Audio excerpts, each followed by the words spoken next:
ಹಿಜಾಬ್ ನೋಡಿ, ಸಿದ್ದರಾಮಯ್ಯನವರು ಕೇಸರಿ ಶಾಲ್ ಹಾಕೊಳ್ಳಿಕ್ಕೆ ನಿಷೇಧ, ಇವ್ರಿಗೆ ಯಾರು ಅಧಿಕಾರ ಕೊಟ್ಟಾರಿ? ಹಿಜಾಬ್ಗೆ ನಿಮ್ಮ ಅಧಿಕಾರ ಕೊಟ್ಟಿರಿ ಅಂದ್ಮೇಲೆ ನಾವು ಕೇಸರಿ ಶಾಲೆ ಹಾಕೋ ನಮ್ಮ ಹಕ್ಕದ, ನಮ್ಮ ಧರ್ಮದ ಹಕ್ಕದ. ಜೂನ್ದಾಗ ನಮ್ಮ ಶಾಲೆಗಳು ಪ್ರಾರಂಭ ಆಗ್ತಾವೆ. ನಾವು ಬಿಜಾಪುರನಿಂದಲೇ ನಮ್ಮ ಮಕ್ಕಳಿಗೆ ಕೇಸರಿ ಶಾಲೆ ಹಾಕುವಂಥ ವಿತರಣೆ ಕಾರ್ಯಕ್ರಮ ಪ್ರಾರಂಭ ಮಾಡ್ತೀವಿ. ಇಡೀ ಕರ್ನಾಟಕದ ನಾವು ಹಿಂದೂಗಳಿಗೆ ಕರೆ ಕೊಡ್ತೀನಿ, ನಿಮ್ಮ ಮಕ್ಕಳಿಗೆಲ್ಲ ಕೇಸರಿ ತಿಲಕ ಶಾಲೆ ಹಾಕೊಂಡು ಶಾಲೆಗೆ ಕಳಿಸ್ರಿ. ಎಷ್ಟು ದಿವಸ ಇವ್ರು ಮಾಡ್ತಾರೆ, ಹೆಂಗೆ ವಿರೋಧ ಮಾಡ್ತಾರೆ, ಹೊರಗೆ ಹಾಕ್ತಾರೋ, ಇವ್ರು ಏನು ಮಾಡ್ತಾರೋ ನೋಡ್ತೀವಿ. ನಾವು ತಯಾರಾಗಿದ್ದೀವಿ. ಕೇಸರಿ ಶಾಲೆ ಹಾಕ್ಕೊಂಡು ನಮ್ಮ ಮಕ್ಕಳಿಗೆ ಹೋಗ್ಲಿಕ್ಕೆ ಹೇಳ್ತೀನಿ. ಹಣೆ ಮೇಲೆ ಕೇಸರಿ ತಿಲಕ ಇಟ್ಕೋರಿ. ಜೈ ಶ್ರೀರಾಮ್ ಅನ್ರಿ. ಇನ್ಮ್ಯಾಗ ಅಟೆಂಡೆನ್ಸ್ ತಗೋತಾರೆ.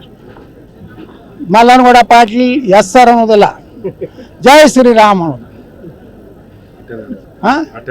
ಮಿಸ್ಟರ್ ಎಸ್ ಜೈ ಶ್ರೀರಾಮ್. ಸರ್ಗಳಿಗೆ ನಮಸ್ಕಾರ ಮಾಡೋಕೆ ಜೈ ಶ್ರೀರಾಮ್ ಮತ್ತೆ ತಲೆಬಾಗಿ ನಮಸ್ಕಾರ ಮಾಡೋದು. ನೋಡ್ರಿ, ನಿಮಗೂ ಜೈ ಶ್ರೀರಾಮ್. ಸಂಪೂರ್ಣ ನ್ಯೂಸ್, ಇದು ನೊಂದವರ ಧ್ವನಿ.